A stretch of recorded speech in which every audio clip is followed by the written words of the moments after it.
भारत की music industry का एक ऐसा नाम जिसने संगीत को हर घर तक पहुंचाया। गुलशन कुमार एक नाम जिसने अपनी मेहनत और लगन से म्यूजिक इंडस्ट्री में क्रांति ला दी, लेकिन उनकी कहानी का अंत बेहद चौंकाने वाला था। उनकी असमय हत्या ने पूरी म्यूजिक इंडस्ट्री को हिला दिया था। गुलशन कुमार की हत्या कैसे हुई थी और इसके पीछे किसका हाथ था और इस हत्या से उनका लाभ क्या था, आइए जानते हैं इस हत्या की पूरी दास्तान। गुलशन कुमार का असली नाम गुलशन दुआ था। दिल्ली के एक साधारण परिवार में जन्मे गुलशन कुमार ने जीवन की चुनौतियों का सामना करते हुए संगीत के कारोबार में कदम रखा। उन्होंने सुपर कैसेट इंडस्ट्री की स्थापना, जो बाद में टी सीरीज के नाम से मशहूर हुई। भक्ति संगीत और सस्ते कैसेट ने गुलशन कुमार को घर घर का नाम बना दिया, लेकिन इस सफलता के साथ ही दुश्मनों की संख्या बढ़ने लगी। टी सीरीज ने गुलशन कुमार को एक ऐसी पहचान दी जिसे आज भी याद किया जाता है। उन्होंने सस्ते कैसेट के जरिए आम जनता को संगीत पहुंचाया और बॉलीवुड के बड़े बड़े संगीतकारों के साथ काम किया,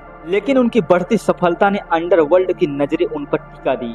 1990 के दशक मुंबई अंडरवर्ल्ड का दबदबा चरम पर था। गुलशन कुमार को भी कई बार धमकियां मिल चुकी थी, जिनमें उनसे जबरन वसूली की मांग की गई थी। कहा जाता है कि दाऊद इब्राहिम के सहयोगी अबू सलेम ने गुलशन कुमार से पैसों की मांग की थी, लेकिन गुलशन कुमार इन धमकियों को नजरअंदाज किया। वह अपने सिद्धांतों पर अडिग रहे और किसी भी माफिया को पैसे देने से इनकार कर दिया। 12 अगस्त 1997 का दिन था। गुलशन कुमार रोज की तरह मुंबई अंधेरी वेस्ट इलाके में स्थित जितेश्वर महादेव मंदिर गए थे। यह मंदिर उनके रोज मार्ग की पूजा का हिस्सा था। कौन जानता था इस दिन की सुबह उनके लिए आखिरी सुबह साबित होने वाली थी। मंदिर से बाहर निकलते ही 16 गोलियों से गुलशन कुमार पर हमला किया गया। ये गोलियां उनके शरीर को चीरती चली गई और मौके पर ही उनकी मौत हो गई। पूरा देश इस भयानक खबर से सन्न रह गया। गुलशन कुमार की हत्या के पीछे मुख्य आरोपी थे अंडरवर्ल्ड के डॉन अयूब सलेम। अयूब सलेम ने जबरन गुलशन कुमार से वसूली करने की कोशिश की थी और गुलशन कुमार ने इनकार कर दिया,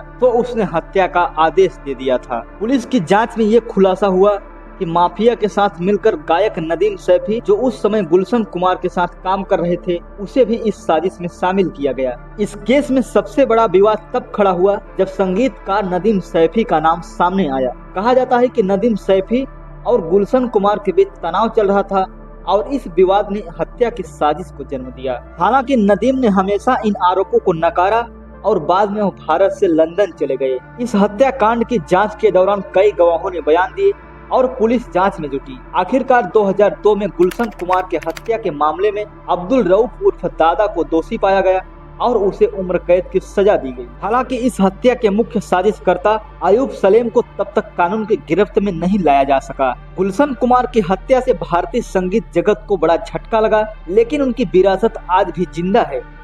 टी सीरीज को उनके बेटे भूषण कुमार ने संभाला और इसे एक ग्लोबल म्यूजिक और फिल्म प्रोडक्शन कंपनी के रूप में स्थापित किया। गुलशन कुमार की जिंदगी और उनका योगदान हमेशा याद किया जाएगा, लेकिन उनकी हत्या एक ऐसी त्रासदी थी जिसने पूरी म्यूजिक इंडस्ट्री को हिला कर रख दिया था। गुलशन कुमार को याद करते हुए हम सब उनकी उस मेहनत और समर्पण को सलाम करते हैं जिसने भारतीय संगीत को एक नई ऊंचाई पर पहुंचाया। लेकिन उनके साथ जो हुआ वो यह भी याद दिलाता है कि अंडरवर्ल्ड और अपराध किस तरह से समाज पर काला साया डालते हैं।